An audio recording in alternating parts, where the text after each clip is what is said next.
There are two quotes that I really love from this book. And one of them is, you should be far more concerned with your current trajectory than your current results. All right, what was the second quote? Every action you take is a vote for the type of person you wish to become. No single instance will transform your beliefs, but as the votes build up, so does the evidence of your new identity. And if that's the structure of your life, then it takes all of the decision and choice out of it.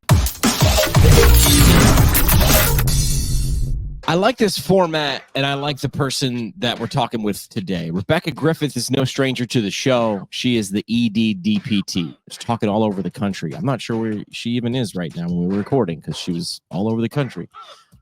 She loves reading. We actually had a book club going on like during COVID, a virtual book club.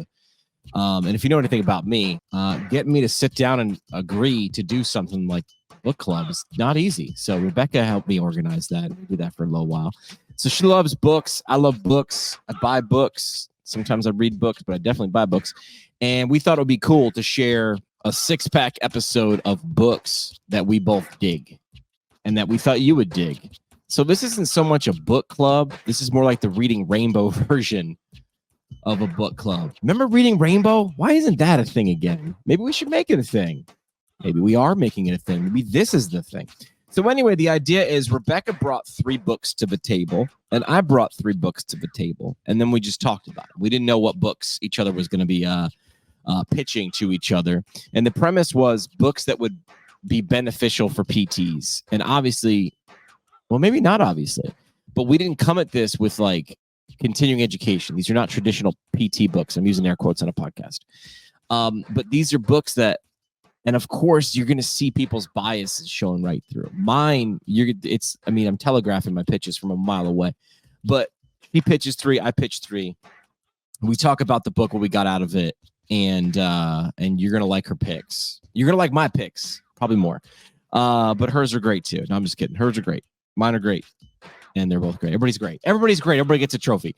So that's the format of the episode. We just kind of lay out these books. And then in the show notes of the episode, if you want to buy the books, I'm not sure how to endorse a book more than putting it on this list of books. I'm like, yeah, these books are dope.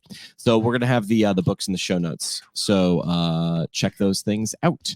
Want to say thanks to our sponsors from Physiotech. Hey, boost your clinic's revenue by $290 per patient every quarter with Physiotech's remote therapeutic monitoring. That's not a little bit. It's a lot. It's very valuable. I don't just mean revenue, but enhance patient outcomes, ease provider workload, and turbocharge your earnings.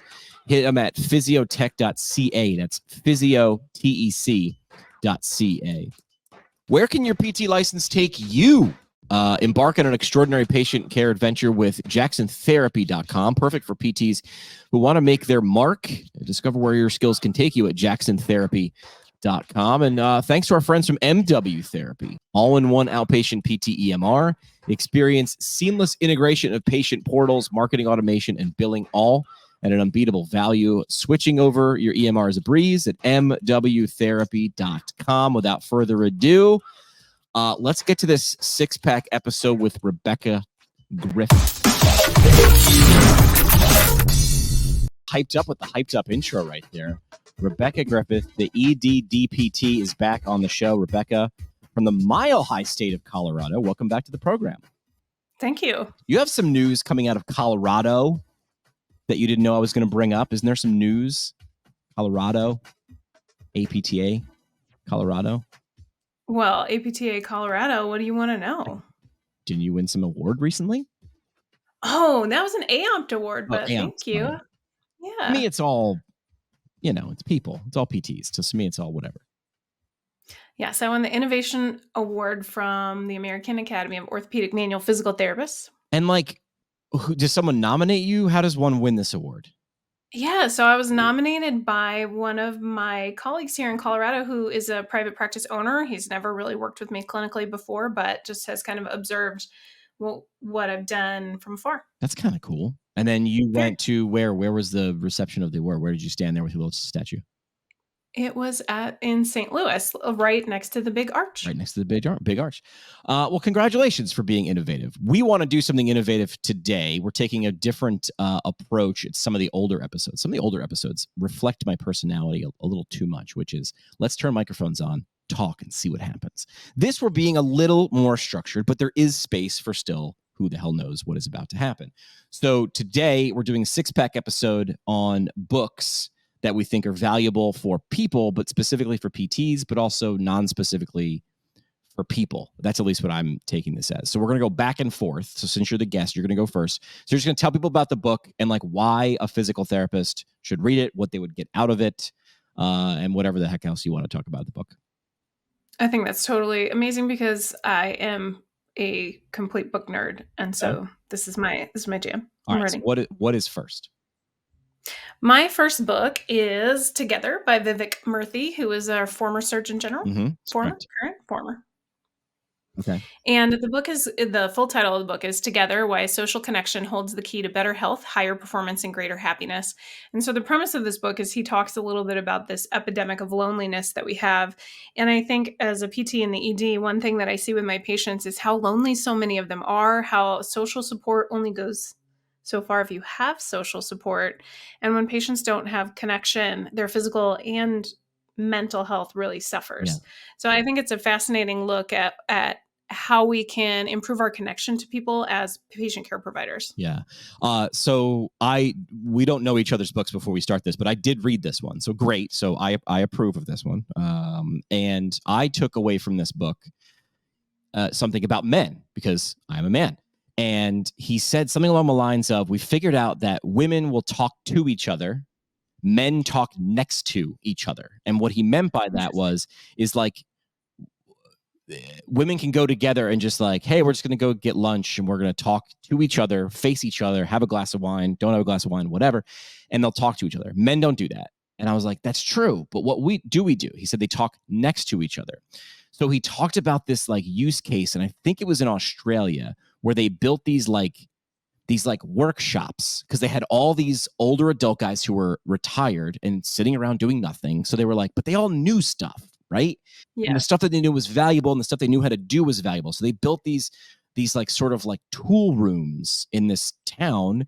And they were like, Mrs. Johnson's, washing machine is broken. And they're like, well, could you help? And they're like, yeah, no problem. I'm retired, but I'll give 4 hours a week to this. And what they found was guys were together next to each other, working on a thing that they were more apt to talk to each other, open up, and create what you're talking about. Is what we're lacking is this social connection. So it was like, oh, you should pay attention to how your audience communicates and then set them up for success. So they built these little tool rooms in these small towns, and they were like, it got people off their couch because if there's not a reason, they're not going to get together. But not every reason works for every person. So that was something that I took away from Vivek Murthy's book. I thought it was a very good book. I totally agree. And I think one of the things that they talk about too is just that lack of community. Yeah. Makes you feel very isolated and like you don't know how to get help. And also you might not even realize that you need help or know what to do next. And when people ask, and I've gone through this in the last 18, 20 something months, which is like a lot of people will say, what can I do for you? Right. And most of the time we say nothing, or I'm good, but thank you. And even when you do know, and this is speaking for myself, even when you do need help, the problem is you don't necessarily know what you need. If I don't know what I need, I might be the worst person to ask. So asking me. So I believe in this book, or maybe I'm pulling this from somewhere else. This is why I never really understood this as a kid, but funerals or when someone is sick, people just send food. And it's like, why do they do that? It's like, because I know you're going to need it. We're going to have to eat. I know your focus is somewhere else. So you have reduced time and limited focus. So that's why a lot of times you can't ask the drowning person what they need. They don't know. They have no idea what they actually need. So sometimes, asking that question is sort of counterproductive, or it's not very productive. I agree. And I think the last thing that I would add, just from a physical therapist perspective, is so many of my patients never have anybody touch them. And it's also a form of loneliness, right? Like the last time you went to see your physician, did they actually touch you? Did they do a physical exam? Did they use any therapeutic touch? And so I have so many patients that are like, you're the first person who's touched me in 6 months. It's crazy to think about. It's crazy to think about, but you should think about it. So that's a good book. Is there anything else you wanted to add? I don't want to just move on and step. No. Okay. It's a great one. That's a good book. We'll put by the way, we'll have the link for all the books in the show notes and the whatnot. So I brought the books. So this is show and tell if you're watching the YouTube video. So well, I give my books away. So I hoard them because I like to look at them. No, I think of them as gifts. You gotta like, Oh, it's especially if cool. you love the book, right? Like you gotta pass that on so All it right. goes on to like ripple through the world. Thanks for making me feel guilty. This one is Yeah, you're called welcome. Building a Story Brand. It's by this guy named Donald Mm. Miller, and it's a great one. I went so far as to I read this book, and then he has online courses because everybody and their mom has an online course, right? Teach. Mm. And I went and got who I was working for a couple of years ago to pay for the course because I was like, this is legit. And it was not a scam. It will 100% helped me help work. It was definitely continuing education. So Building a Story Brand by Donald Miller. He's a really great speaker. It's sort of this it says a revolutionary approach in one of the reviews, but I think it's actually super not revolutionary. I think it's super basic. And the idea here is it's built around branding and marketing, but branding and marketing are about sending a message from a person to a person. So it's about communication, right? So the idea is, let me ask you a question on the spot. Have you ever seen the movie Rudy? Yes. Do you understand the movie? All right. Rudy wants to be a football player at Notre Dame, yada, yada, all the trials and tribulations. Eventually, he makes his way. I don't want to ruin it for you, but it's like, 25 years old. What did Rudy go to Notre Dame? What was his major? Do you remember what his major was? No idea. Yeah, they don't mention it. And the reason they don't mention it is it's not an important part of the story. So what Donald Miller does is he shows you when you're telling a story, a patient story, any of these things, there are certain components. Like a hero needs to have a challenge. There needs to be a chance of failure. So this is known as the hero's arc or the hero's tale. So if you dissect any great hero movies, Rocky, Rudy, any of these things, My Cousin Vinny, doesn't sound like there's a hero I just story. watched It was that. just on TV the other day. I was watching it too. The two Utes. But the idea there is there needs to be a villain. There's got to be a thing that he's searching for. In My Cousin Vinny, it's this. And if you can't identify, and then he went so far as to say, if you can't identify who the hero is, right, what they're searching for, what they're trying to accomplish, and the stress, why it matters if he fails in the first 3 minutes, you're never gonna, that movie is going to flop at the box office. It's going to flop no matter where you do. So the reason this book, I'm putting this on there for PTs is if you have a great practice, if you're super smart, but nobody understands it, it's like writing the greatest song that no one is ever going to listen to. So this shows you, look, it's hiding this hero's journey, how to build a story brand instead of a brand story, which can be like marketing jargon. But the idea there is you can use this formula. In PTs, we took physics and chemistry. We love math and science and formulas. This breaks this down, and it's like, look, once you sort of read this book, any movie or campaign you look at afterwards, it's like learning the gate cycle. You can't not see it. You're like, oh. And I have to say, I have to finish the number one reason, the one takeaway. If you learn nothing else from me talking about the book, if you're like, I'm never going to read it, here's what I want you to know from Miller. Whenever you are telling a story, and trust me, you're always telling a story, whether you think you are or not. This is patient communication, anything. Position the person reading, listening to, or watching the story, put them as the hero. You are the guide. So that is another one of the points in the hero's journey is without Yoda, Luke wouldn't have been nothing. Without Marissa Tomei's character, I forget her character's name, My Cousin Vinny wouldn't have been nothing. Right. So without The Rock, the guy who's the groundskeeper, Rudy wouldn't have been nothing. So in any great hero story, there's always a guide. There's always this Yoda. And this is the crucial piece of why it's important. If I sit here and tell you a story about how great I am, you don't know where you fit in that story. Right. So you're like, okay, cool. That's awesome, Jimmy. That's a great story. But I'm not sure how you can help me become the better version of what I want to be. Luke wants to go. He wants to know where he's from. He wants to become a Jedi, right? Rudy wants to become a Notre Dame player. So it's like, I can see you have to be able to put yourself. That's why people cheer for Rudy and Luke. It's like, I am like that. I want to become something. So now when you go to create a campaign or tell a story or communicate, maybe you talk less about your certifications because Yoda never had to brag about how old he was or how many people he had vanquished with lightsabers. Never really did that. But he gave Luke enough space. And when Luke talked about what he wanted, that's when Yoda pushed back.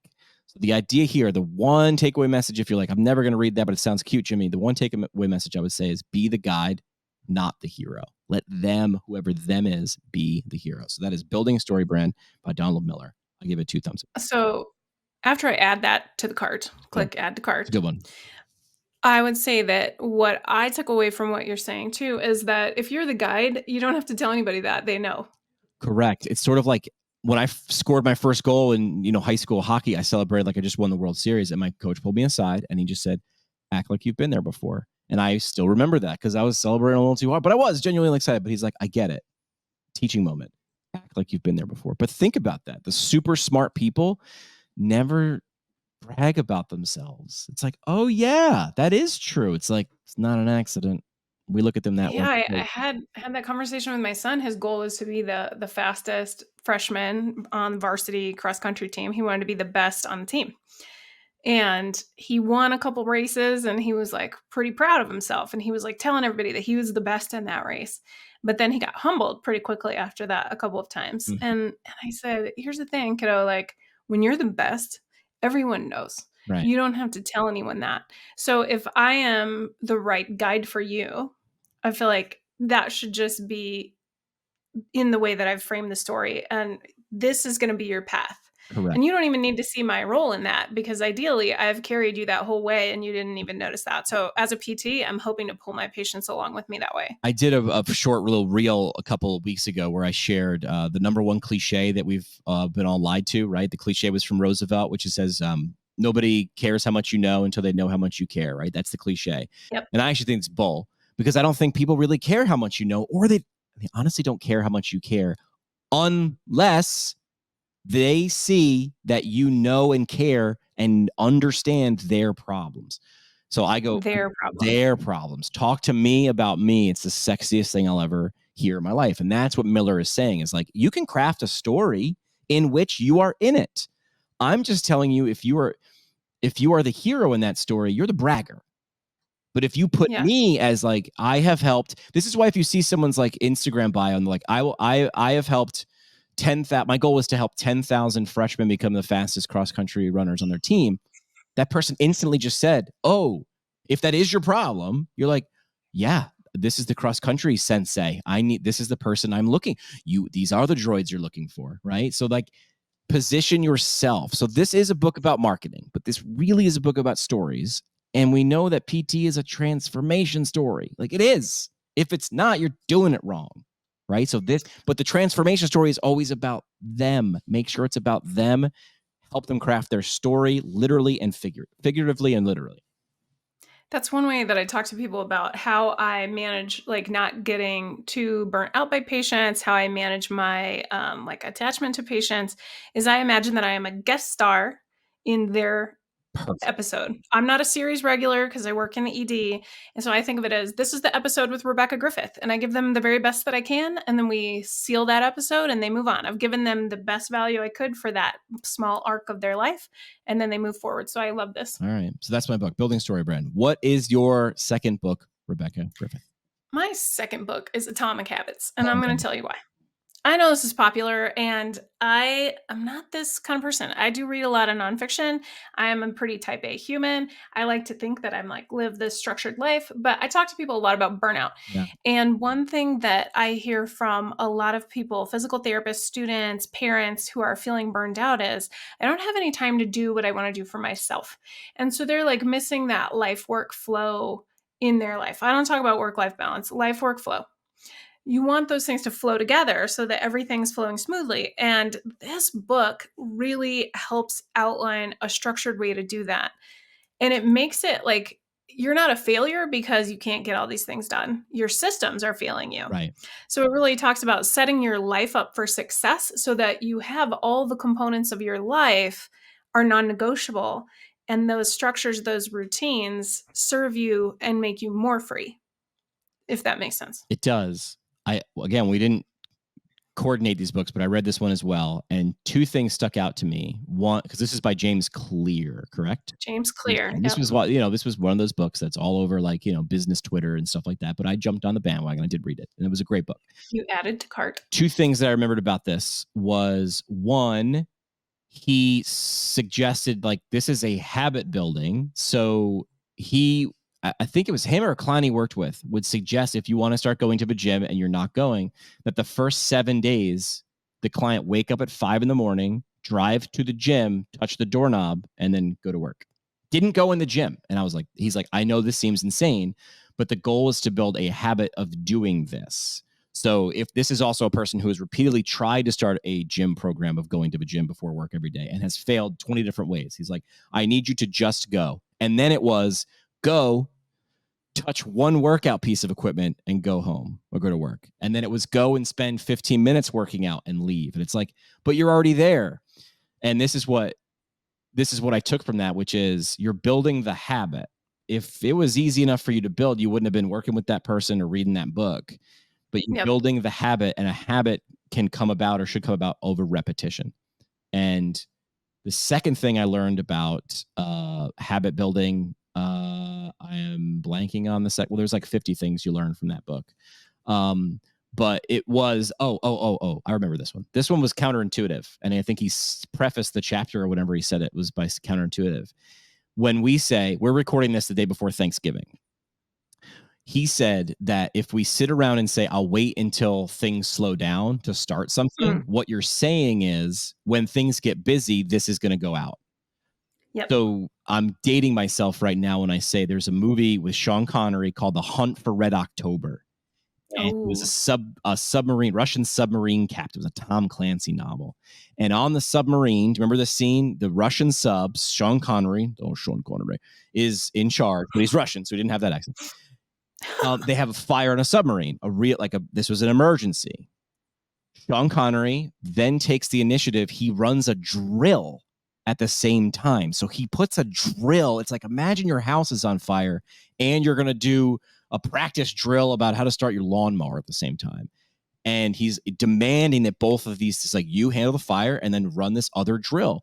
And what he was saying in that, he's like, this is going to happen. It's like, because the next time there's a fire, we might be under torpedo fire. And I need you to react. Not everything goes to the fire. Sometimes we have to do different things. So I took those two things. When I was reading James Clear, I was like, oh, if I wait for when it's sunny outside to start running again, then the minute it gets cloudy or rainy, I'm going to quit. Or the minute I'm not, I'll wait till my schedule clears before starting this habit. He's like, no, this needs to be a part of everything. So there was some juice in that. It wasn't just a bestseller fad. It was a really good book. And I think there are two quotes that I really love from this book. And one of them is, you should be far more concerned with your current trajectory than your current results. All right, say that again. You should be far more concerned with your current trajectory than your current results. Yeah, where you are is where you are. But if you're not pointed somewhere, I don't think this was in the book, but I like the quote, and this comes from a personal life experience, which is, you can always question my direction, but never my speed. Like, I'm always moving, but like, you might be like, hey, we're not going in the right direction right now. We're not going in the right trajectory, but I can move it there. Right. All right. What was the second quote? The second one is, every action you take is a vote for the type of person you wish to become. No single instance will transform your beliefs, but as the votes build up, so does the evidence of your new identity. And how they used that in the book was, I want to be a healthy person. Right. So what I need to do is start having each of my behaviors be like that of a healthy person. Oh, yeah. So he said, I just asked myself, what would a healthy person do? Yep.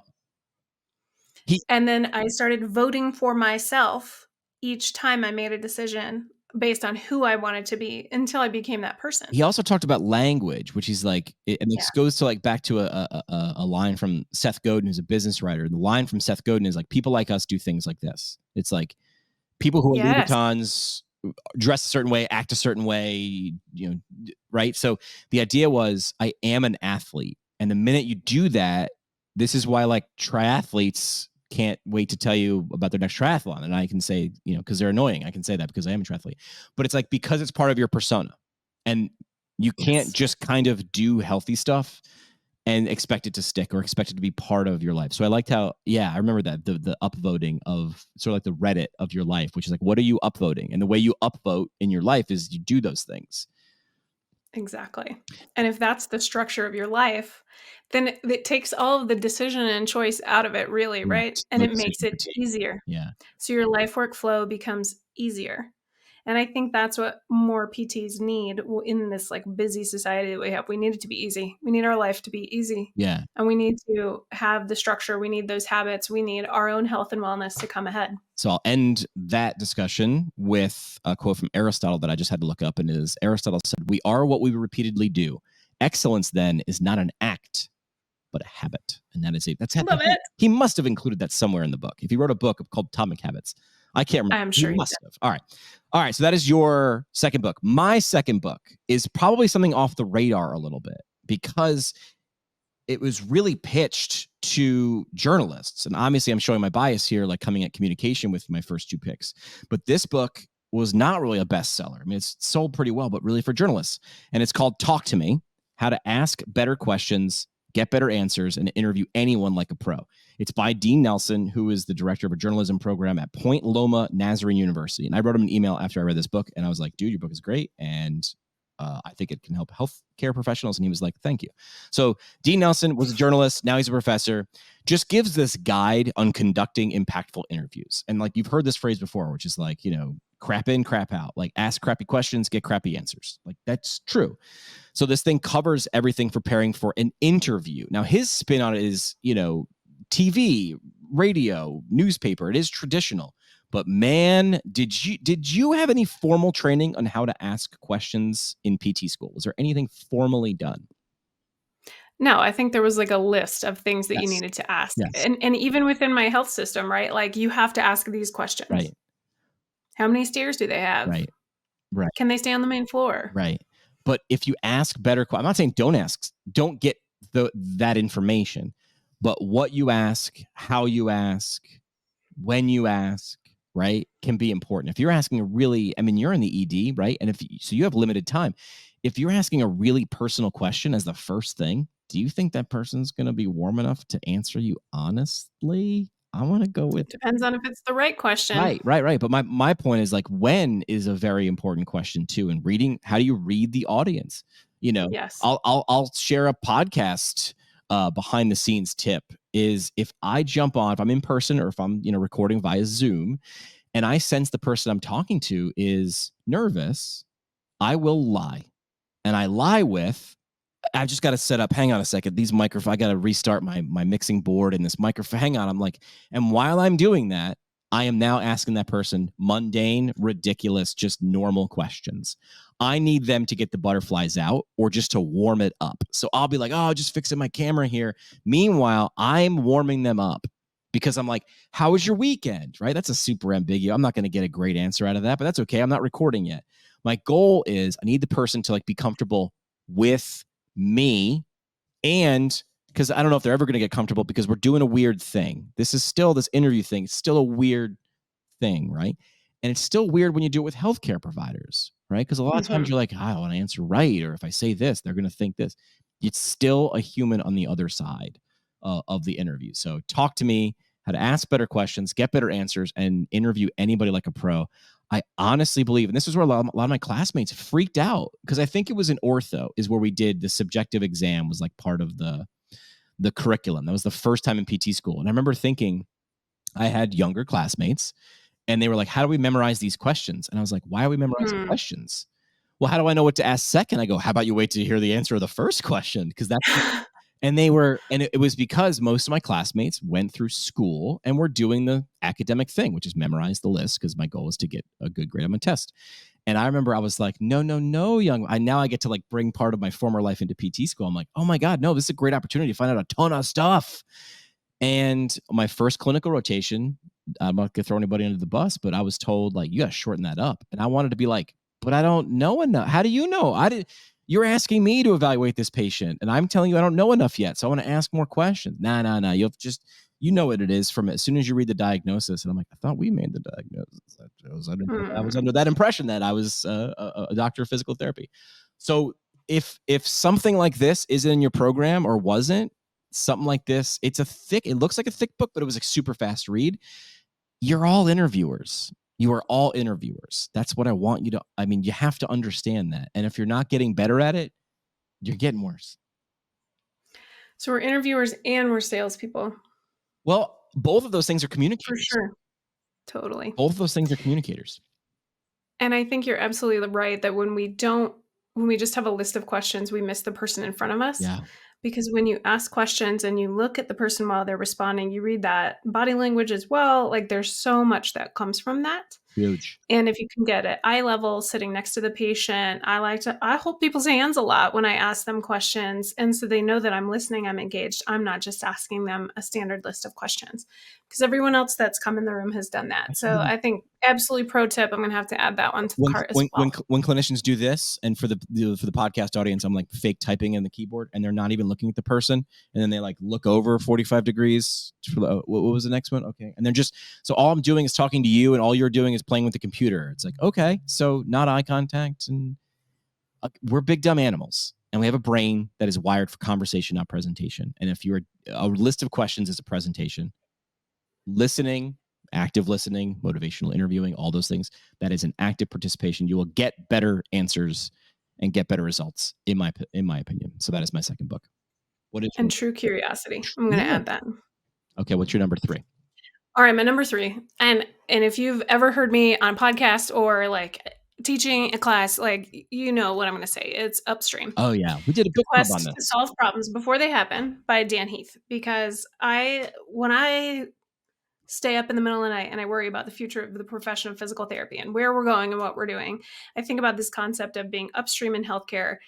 And that's the space where I think we could potentially have the most value, but we're participating the least in. Yeah. Why do you think that is?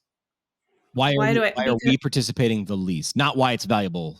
To me, it's very clear anyway why it's valuable.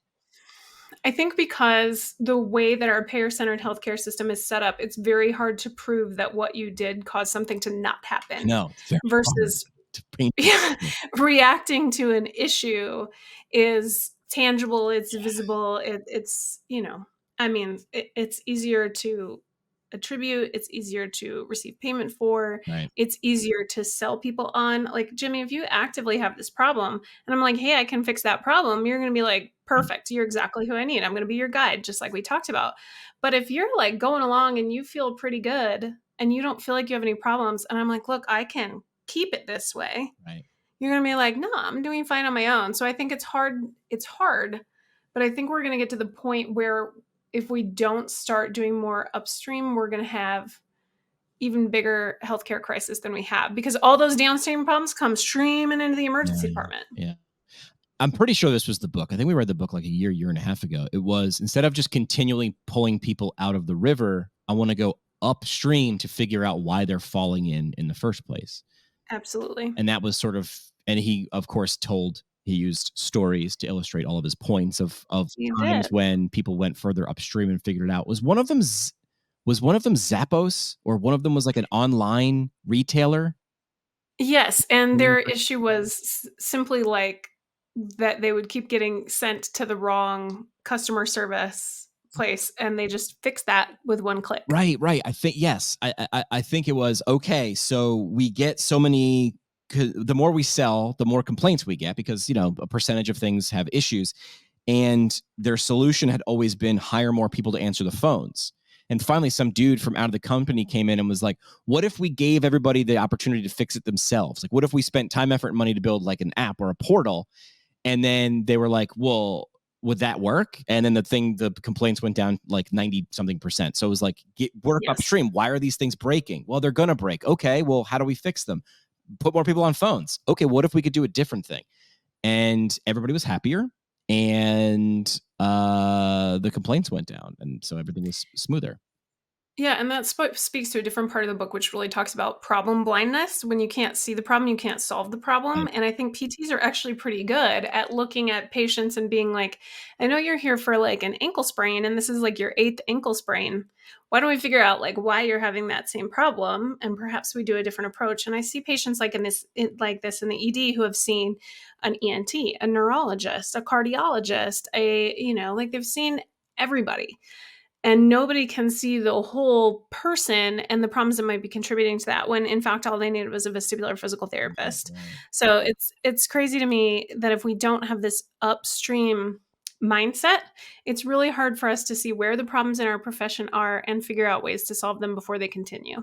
So I asked you before, why do you think that is? And you mentioned the system, right? So it's hard. Number one, it's hard to picture. It's hard to tell that story. Although I'll tell you, do you know who does tell the story?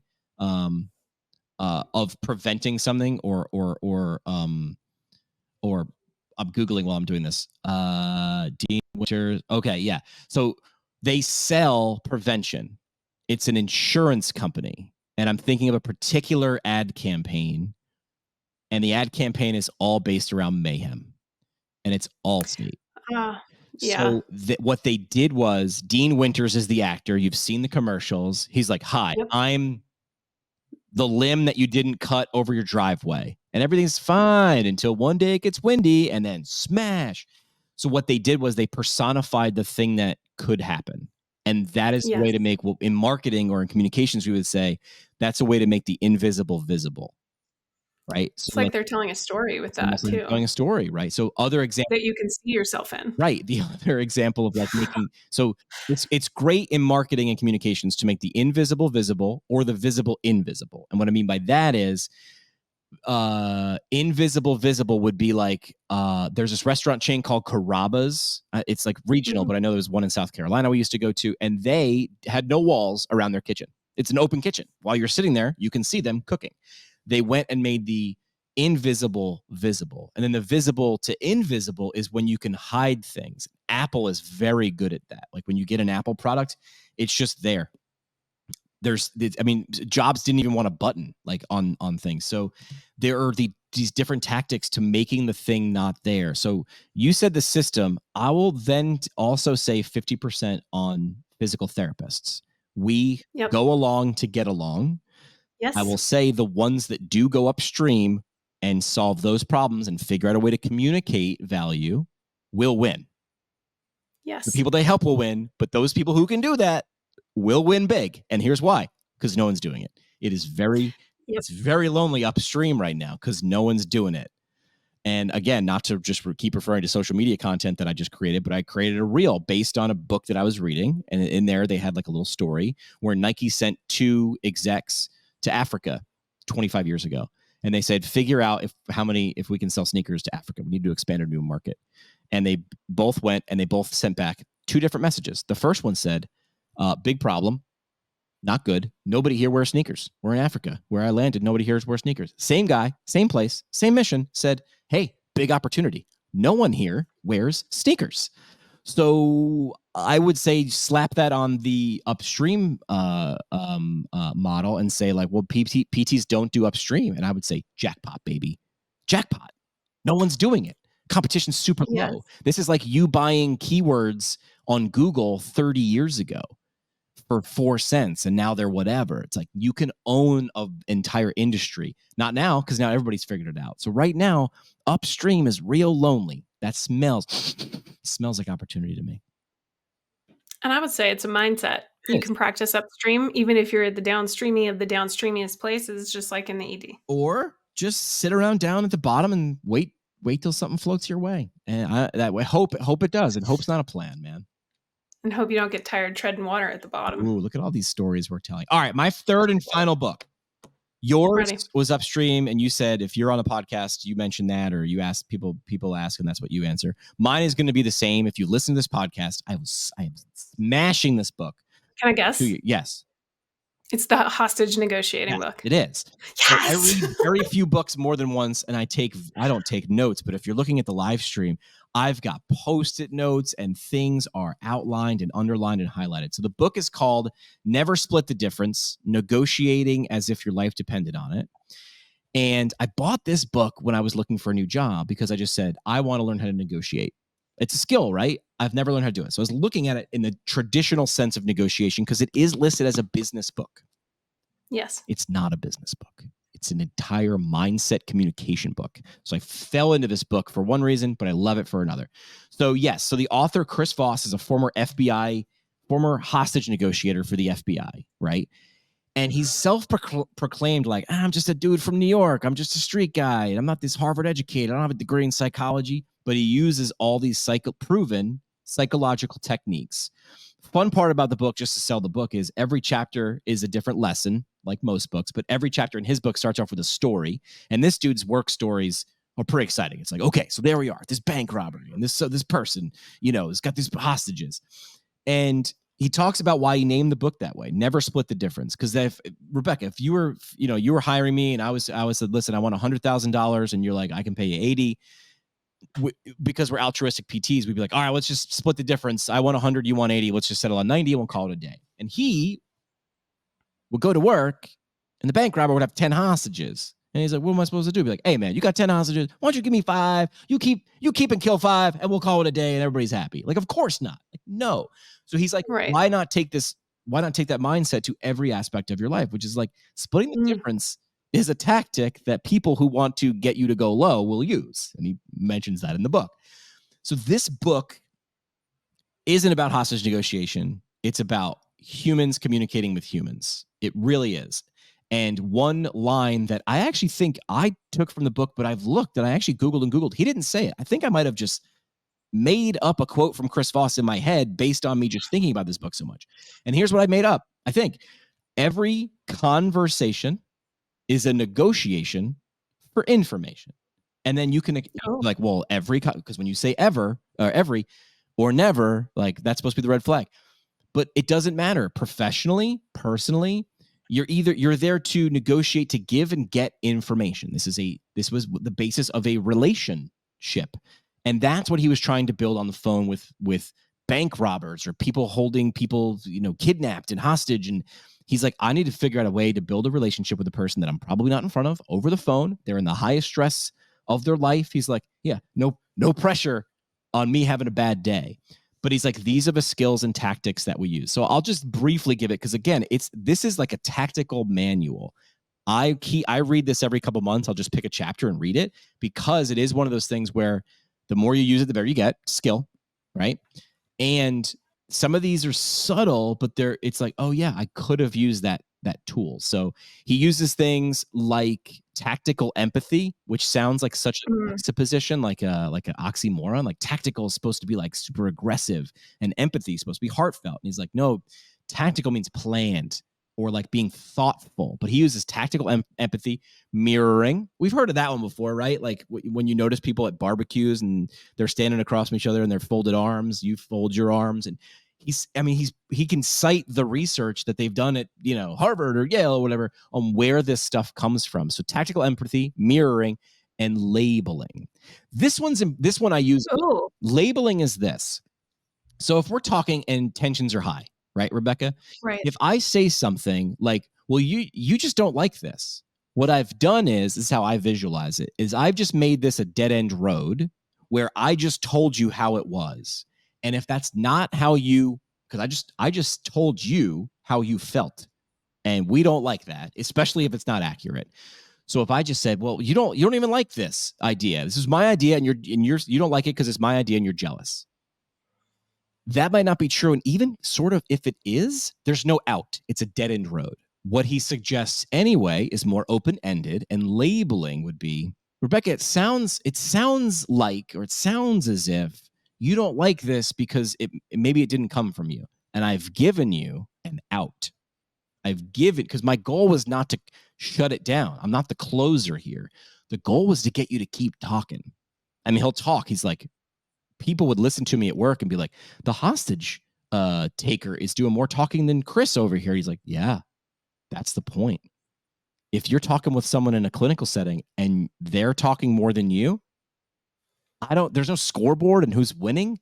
It feels, for me, that sounds, just from a zoomed out position, like a better conversation, because this is about them, right? Because there's an often cited statistic, I think it's 45 or 47 seconds or something, when the average person in a clinical interaction gets interrupted by their treating physician. I think it was a study on physicians. 7 seconds. Is it 7? I thought it was like, I was giving people credit. 7 seconds? No, I'm pretty sure it's 7 seconds. Yeah, it's like, what are you here for? Well, my knee hurts. And it's like, okay. And I often. How many stairs do you have? Right. How many stairs? Like, where's my list of quiet? Well, how many things do I need to put in the EMR? I gotta click. Oh, that's terrible. How many stairs do you have? Yeah. I'm sorry it took you 6 months before you thought this was important enough, or you got around to it, or you had the resources to come to see a healthcare provider, and then it took you 3 months to book the appointment once you decided, and then you had to wait in the lobby for an extra hour because we're backed up, and then you got in front of me and you interrupted me in how long? 7 seconds. That's like a bull ride. Yeah. So anyway, this book, dollar for dollar, ounce for ounce, page for page, in my mind, gives the biggest bang for buck. I'm presenting at CSM as well. I'm presenting them to researchers in the research track, which is insane because I'm not a researcher. What? But to me, There's a story there. There's a ton of stories. And what is the point of research? It's to get people to see and use the research. Is it to talk about how great of a researcher you are? Spoiler, it's not. So can you use these tips and tactics of the 3 books that I had in terms of upping your communication game? So yes. So tactical empathy, mirroring, labeling, active listening, having or gaining emotional intelligence, crucial for effective communication. And it's not necessarily negotiation for hostages. I know that's a high stakes thing, and it is a cool way to set up a book, but every conversation is a negotiation for information. Be a better information negotiator. Chris Voss teaches you how to do this. He's also on Masterclass. Have you ever heard of Masterclass? Yeah. Like a subscription service where like, Gordon Ramsay will teach you how to cook, and, Serena Williams will teach you how to play tennis. He does a business communications sort of on Masterclass. And again, I wish I had a promo code. That'd be great. Check out the promo code in the link. I don't have one, but it would be great because it's like you pay one price and you get access to all of those masters. But he has one, and his voice is this gravelly, sounds like a radio DJ. He actually has one of his tips or one of his tricks is when to use, he calls it late night FM radio voice. It's when things are going real quick, and what I really need you to do is I want you to slow down because I think we're getting off track. And he's using Jimmy, this was supposed to be about like books for physical therapists, but this sounds like a parenting book. Well, it's because you're parenting a human. Yes. He mentions that. And it's always a negotiation. Okay, I'm not going to lie though, I didn't like this book. Really? Oh yeah, you said that. Why didn't you like it? And I can't, at this moment, now that I'm like totally wrapped into your story, like I can't really remember why I didn't like it. I remember you saying that. But You were I felt shocked like, by that. yeah, I'm going to have to look up my book review on it because You write I really... book reviews? Yeah. I'm dumbfounded when I read a book. Never mind write a review on it, a book report on it. I'm proud of you. I'm jealous. I do not have that. I'm not saying they're fancy. They're like tweet length, but it helps me remember what I read and what I liked about it, what I didn't like. I would love to know, because I've also heard a quote too, which is you never read the same book twice. It's like you never stand in the same river twice because it's moved. Yes. So I would love to see if you read this again or just tried the first 2-3 chapters again and be like, I'm looking at this differently now. I think what I'll do is I think I'm going to listen to it. Oh, if you're going to listen to an audiobook, this dude is it. He's and get a different perspective, because what I'm hearing from you is that he's a big fan of Therapeutic Alliance, establishing that quickly and effectively. Exactly. He uses patient-centered conversation, and he sees the goal. Because when we're talking about goals with our patients, like I just had foot surgery, I don't want my physical therapist to split the difference on my goals. Right. Correct. I want to run. I want to do Taekwondo. I don't want you to be like, well, you have to choose one. Correct. Or how about you just be happy if you can walk around the grocery store? Like, I don't want that. I want somebody who's not going to split the difference. I want to negotiate to get what I want. And I think it's going to be a book that I'm going to revisit. I feel like if you combined Never Split the Difference and Atomic Habits, you would be a well-armed human being for creating habits. Unstoppable. You'd be unstoppable. All right. So those are our 6 books at the moment. I'm sure if we do this episode in like 2 months, we'd have 6 more books because I have a whole shelf of books. You are running out of books because you keep giving books away as presents. I have a whole shelf. I have a Barnes & Noble in my bedroom. I have a whole shelf of books to be read. And it's like shopping every day. I love it. All right. So we wrap up every episode with something we like to call the parting shot. This is the parting shot. So just pick something you already said as your parting shot. What's like the last thing you'd want to leave with people? Mic drop moment or soapbox statement. How can you connect with your patients to make sure that they're not lonely? You're there. They need it. I think that's it. There's a good chance they need it. And like Robin Williams said, everybody you meet is fighting a battle you can't see. When all else fails, be kind. And have you ever spent time with somebody that makes you feel even lonelier? Have I ever? Yes. Cold people make you feel lonelier. I'll be honest, living in New York City, it's a very busy city, but I felt lonely when I lived. Yeah. So don't be that person as a healthcare provider that makes your person feel lonelier and more disconnected than when they came in. All right. My parting shot is every conversation is a negotiation for information. Thank you for coming to our TED Talk.